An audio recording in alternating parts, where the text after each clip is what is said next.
یسوع نے کہا جب تک تم اپنی خودی سے انکار نہ کرو، اپنی صلیب نہ اٹھاؤ، میرے پیچھے نہ چلو، تو تم میرے پیروکار نہیں بن سکتے۔ صلیب اٹھانے کا مطلب یہ ہے کہ آپ مصلوب مسیحا کے تابع ہو جائیں جو صلیب پر مصلوب ہوا۔ کیا آپ اس کی خاطر تحقیر قبول کریں گے؟ آپ وہ ٹھٹھے سہنے کو تیار ہیں جو اسے کیے گئے؟ کیا آپ اس کے ساتھ کھڑے رہنے کو تیار ہیں؟ یہی مطلب ہے صلیب اٹھانے کا۔ کیا آپ کام پر جا کر، اسکول میں جا کر یا پڑوسی کے پاس جا کر مسیح کے بارے میں بتائیں گے؟ کیا آپ بتائیں گے کہ آپ مسیحی ہیں؟ یہی اس کا مطلب ہے۔ خودی سے انکار، ان چیزوں کی جو میری خود غرضی چاہتی ہیں، وہ خوشیاں جو یہ چاہتی ہے، برائی جس کا علم ہو اس کو رد کرتا ہوں، انہیں چھوڑتا ہوں، مسیح کی طرف پلٹتا ہوں۔ جیسا میں نے کہا کہ آپ یہ خود نہیں کر سکتے، یہ آپ صرف مسیح کی مدد سے کر سکتے ہیں، اور وہ آپ کی مدد کرے گا کیونکہ اس نے اپنے روح القدس کو آپ کی مدد کے لیے بھیجا ہے، زندگی بسر کرنے کے لیے اور عہد کرنے کے لیے۔ میں آج رات آپ سے عہد کرنے کو کہتا ہوں۔ یہ بہت آسان ہے۔ آپ جانتے ہیں کہ کچھ سال پہلے ہم پولیو سے خوف زدہ تھے اور پھر ایک دم اس کا علاج آیا۔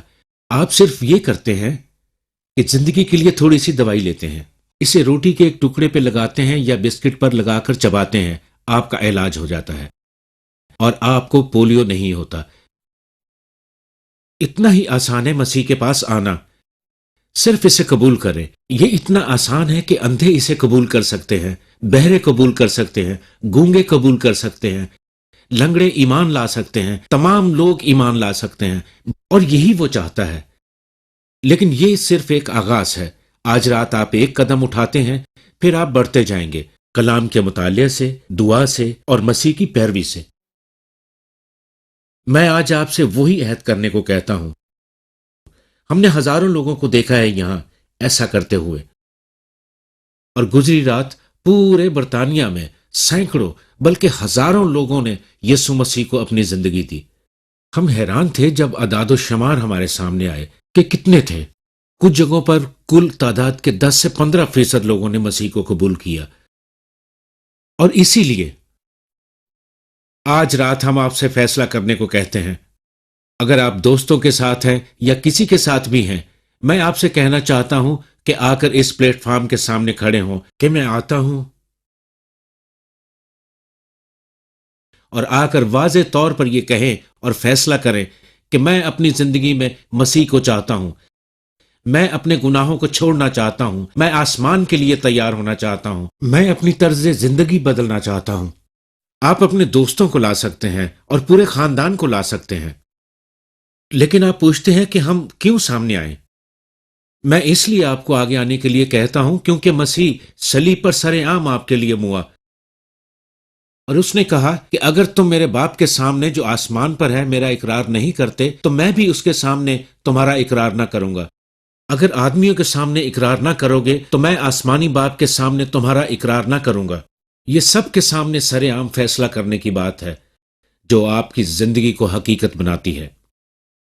اگر آپ دوستوں اور عزیزوں کے ساتھ بس میں آئے ہیں تو جلدی کریں۔ ہم نے دیکھا ہے کہ وہ لوگ جو اوپر بیٹھے ہیں انہیں آنے میں تھوڑی دیر لگتی ہے، اس لیے ابھی سے آنا شروع کیجیے، اور جب آپ سامنے آ جائیں تو میں آپ سے چند الفاظ کہوں گا، آپ کے ساتھ دعا کروں گا اور آپ کو کتابوں کا ایک بنڈل دوں گا جو مسیحی زندگی میں آپ کی مدد کرے گی۔ آپ جو سینکڑوں میں ہیں ابھی اور اسی وقت یہاں آ کر سامنے کھڑے ہوں، اور آپ جو اس پروگرام کو لائیو دیکھ رہے ہیں اسکرین پر موجود نمبروں پر کال کریں۔ لوگ موجود ہیں آپ سے بات کرنے کے لیے۔ آپ جو افریقہ میں ہیں بالکل ایسا ہی عہد کریں، کیونکہ خدا کسی نسل کو نہیں دیکھتا، رنگ یا جغرافیائی علاقے کو نہیں دیکھتا۔ خدا کا کلام سب کے لیے ہے اور یہ آپ کے لیے بھی کھلی ہے، اور آپ جہاں بھی ہیں یہی کریں۔ اب آپ کھڑے ہوں اور یہاں آئیے، ہم آپ کا انتظار کر رہے ہیں۔ مرد، عورتیں، نوجوان اور پورے خاندان یہاں آ سکتے ہیں۔ آپ آئیے، یہاں اوپر سے اور سب طرف سے خدا آپ سے کلام کر رہا ہے۔ تیری شیریں آواز میں سنتا ہوں خدا، بلاتی پاس اس چشمے کے سلیب سے جو بہا